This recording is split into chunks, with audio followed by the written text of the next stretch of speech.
Hello বন্ধুরা, সবাইকে জানাই শুভ সন্ধ্যা। তো চলে এসেছি আজকে একটি নতুন ভিডিও নিয়ে। আজ হচ্ছে হুগলি জেলা বৈকুণ্ঠপুর গ্রামে যে বারোয়ারি কালী পূজা হয় বন্ধুরা। আগের বছরও তোমাদেরকে দেখিয়েছিলাম। পঞ্চমুণ্ডের আসনের উপর এই কালী মায়ের পূজা হয়। মানে মরার মাথা রয়েছে বেদির ঠিক নিচে, তার উপরই মায়ের পূজা হয় বন্ধুরা। তো কেমন ভাবে পূজা অনুষ্ঠিত হয় তোমাদেরকে দেখাবো। আর এখন প্রতিমাকে আনতে যাওয়া হবে, সমস্ত কিছু রেডি হয়ে গেছে।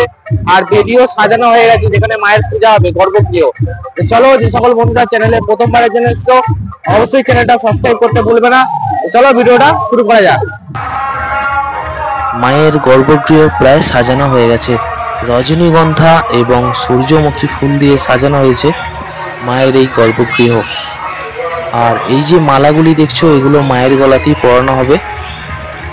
তো এদিকে সমস্ত কিছু রেডি হয়ে গেছে মাকে আনতে যাওয়ার জন্য। তো চলো মাকে আমরা নিয়ে আসি, তারপরে তোমাদের সাথে কথা হচ্ছে। তো চলো।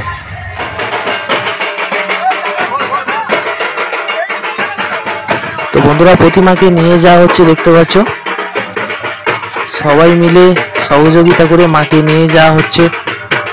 আর কিছুক্ষণ পরেই মা আস্তে আস্তে এগিয়ে যাবেন মায়ের গর্ভগৃহে। তো সঙ্গে থেকে ভিডিওটা দেখতে থাকো, আশা করছি তোমাদের ভালো লাগবে। এটা বিশেষ করে আমাদের গ্রাম বাংলার কালী পূজা কেমনভাবে পালিত হয় বা অনুষ্ঠিত হয় তোমাদেরকে দেখাবো। এছাড়াও মা যেখানে পূজা হয় মায়ের, সেই গর্ভগৃহের নিচে কি রয়েছে এমন ভয়ঙ্কর জিনিস জানাবো এই ভিডিওর মধ্যে। সঙ্গে থাকো।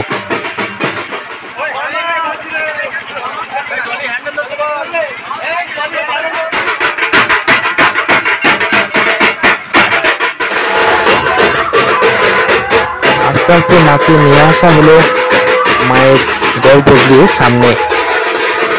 গ্রামের প্রতিটি মানুষ এসেছেন এই কালী মায়ের পূজা দেখার জন্য বন্ধুরা।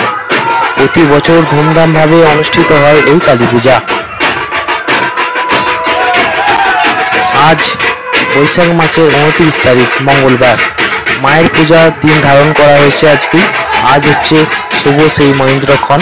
আর কিছুক্ষণ পরই এই শ্মশান কালী মায়ের পূজা শুরু হয়ে যাবে। মায়ের এই গর্ভগৃহের নিচে রয়েছে পঞ্চমুণ্ডের আসন, মানে 5টি মরার মাথা উপরেই মায়ের পূজা হয় বন্ধুরা। ঠিক মায়ের গর্ভগৃহের নিচেই 5টি মাথা পোঁতা রয়েছে। যে কোনো পুরোহিত টপ করে পুজো করতে পারে না, সাহস লাগে, এতটাই জাগ্রত এই কালী প্রতিমা। প্রায় 100 বছরেরও বেশি বছর ধরে হয়ে আসছে এই কালী পূজা বন্ধুরা। গ্রামের প্রতিটি মানুষ ভক্তি নিষ্ঠার সাথে মায়ের পূজা করেন প্রতি বছর। এই বৈকুণ্ঠপুর গ্রামের প্রতিটি মানুষ একটি বছর অপেক্ষা করে থাকেন এই পূজাটির জন্য বন্ধুরা। এই কালী প্রতিমা এতটাই জাগ্রত বন্ধুরা, যদি কোনো ব্যক্তি ভক্তি শ্রদ্ধার মাধ্যমে মাকে এক মন দিয়ে ডাকে বা মায়ের কাছে কিছু চায়, খালি হাতে ফিরে যায় না বন্ধুরা। এতটাই জাগ্রত এই কালী প্রতিমা।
তোমাদের সাথে এই ছোট্ট ভিডিওটি শেয়ার করলাম, কেমন লাগলো অবশ্যই জানিও। দেখা হচ্ছে পরবর্তী ভিডিও। জয় মা কালী। ভালো থেকো সবাই, টাটা।